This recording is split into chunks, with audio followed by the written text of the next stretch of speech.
What would have happened if the Black Lanterns were not routed by the DC Universe's greatest heroes? Well, let's hop into the pages of Tales from the Dark Multiverse Blackest Night issue number 1 and answer that question. Alrighty then, so as we join the story, much like in the previous issue, this what would have happened in a famous comic book storyline story is handled by Tempest Fugonaut. He reminds everyone the tale of Green Lantern's Blackest Night, when evil Black Lanterns used their rings to turn people into zombified monsters. Ultimately, the Black Lanterns were defeated when Sinestro, the former greatest Green Lantern, Hal Jordan's mentor, and former Yellow Lantern, was given the power of the White Lantern. Now, in that original story, Sinestro had a nice little arc about sharing and knowing that the power of life was too much for one person to hold, and as such he gave it to everyone, and everyone became the White Lantern. But because this is the Dark Multiverse, things went the other way. His greed, his pride, they all got the better of him, and he tried to save the world single-handedly. It didn't work, and eventually everyone in the universe would suffer for Sinestro's own hubris. He was so disgusted with himself and his own actions, he actually took the white power ring and tried to turn it on himself. From there, we transition to the not-too-far-off future, wherein pretty much everything in creation is either dead, dying, or both.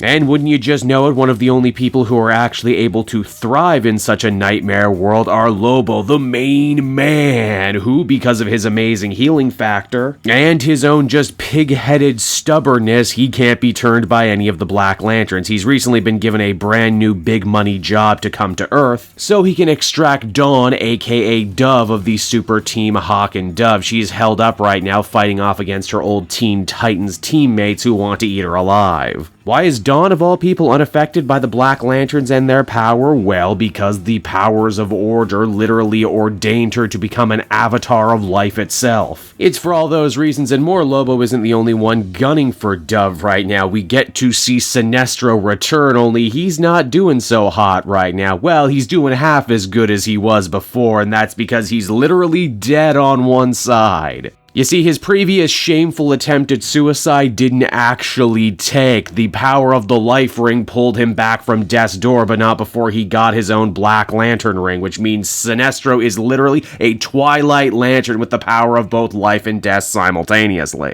And no, that's actually not as cool as I'm making it out to sound. Being a Twilight Lantern is pretty much a 24/7 waking nightmare wherein he can't really do anything. By which I mean he can't turn anyone new into Black Lanterns, not that he would want to, and he can't restore life to anyone. The least he can do is fill them with horrifying existential dread wherein they know they're dead, but they also sadly can't do anything about it. So yeah, pretty dark, pretty dour, pretty depressing, am I right? This motley crew of survivors decides to join forces, figuring that whoever hired Lobo probably has their fingers in a lot of pies right now, and they should probably go to the prison planet of Tarkon Glokos to meet him. A trip to deep space, though, is going to prove to be incredibly dangerous. It's not just Earth that was affected by the Black Lantern plague. Pretty much the entirety of the living universe has fallen prey to these monsters, and the stars are literally going out in the sky to be replaced by nothing but darkness, the Blackest Night coming to full fruition.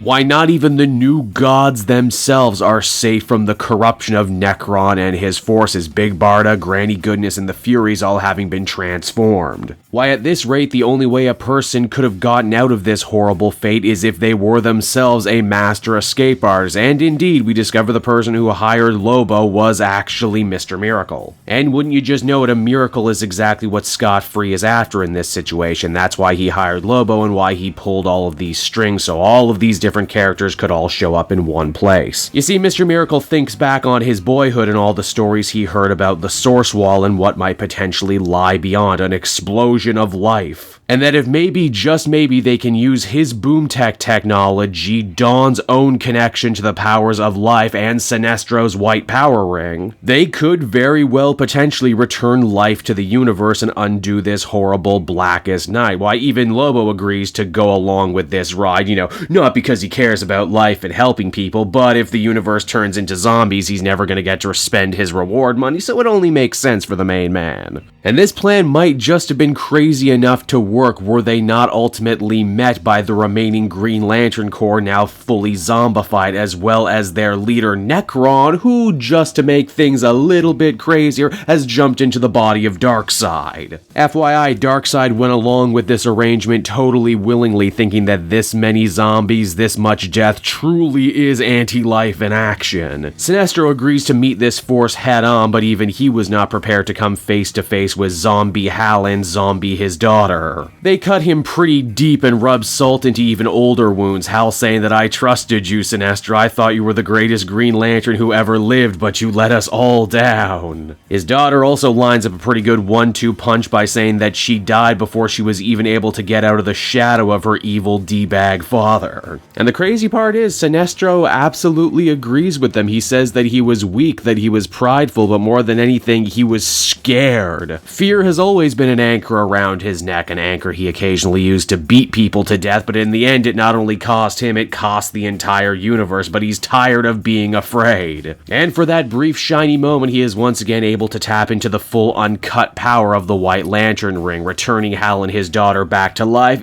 but not for long though. With Sinestro dropping the ball, it once again looks like the only person who can properly save the universe is Mr. Miracle, assuming that his plan is going to work. But about that, you see, Necron Darkseid starts getting into Scott's head, saying that this whole life wave beyond the source wall business, oh sure, it'll get rid of all the zombies, but it'll also turn them to dust, which means to do so would also kill his beloved wife, Big Barda. So, wouldn't you just be happier as a Black Lantern zombie? And you just know all hope is truly lost and everyone is boned when Lobo ends up being the true hero of this story, making the most sense and actually going to bat for Dawn. Despite being a literal mercenary, the last Zarnian proves that he's actually not going to be selfish in this situation and try and fight for a brighter tomorrow in the greater good. Of course, even when Lobo tries to do the right thing, things still end up going wrong. The life wave happens, but it has some rather unforeseen side effects. You see, a bunch of Lobo's DNA got mixed in with the wave. These zombies are killed and life is able to begin again across the known universe, only it's not life as we know it, it's Lobo-tinged life. Meaning that everyone everywhere in the known universe starts looking, sounding, and acting like Lobo, which of course means World War is not far behind. The real great tragedy though is the only person left alive to see this world once again eat itself is Sinestro himself, who still cannot die. In fact, in probably my favorite moment in this entire comic, we see that Sinestro tries in vain to get other universes to intervene and help save this one, even knocking on the divide between himself and Tempest Fugonaut, only to be turned down, saying that this will be his ultimate fate, tragic though it is. And so that was Tales from the Dark Multiverse Blackest Night issue number 1, and once again, they keep hitting these ones out of the park with really cool, really tragic takes on classic DC stories. Sinestro really is the perfect sort of character to write this kind of Shakespearean what-if tragedy around, because he is so constantly hoisted by his own petard time and time again. And because this is a Tim Seeley book too, you're not just awash in a sea of misery. This guy understands comedy and levity go a very long way, and we actually end up getting probably one of the most complex looks at Lobo in anything. Overall, I'd give this one a very much deserved 9 out of 10. Totally seek this one out. Hey there everyone, it's your old pal Cape Joel again, and if you're seeing me right now, it means you watched to the end of the video, of which I will always be appreciative of. It really helps with retention and all that other good YouTube stuff. If you really like my work, you can check me out on social media. I have links down in the description of the video you're watching right now to all my different socials. I got the Twitter, I got the Instagram, I got the Facebook. I'm very easy to be reached, and if you follow me there, you can be the first to know about when a new video goes live. And with that, I will bid you all adieu. Bye-bye.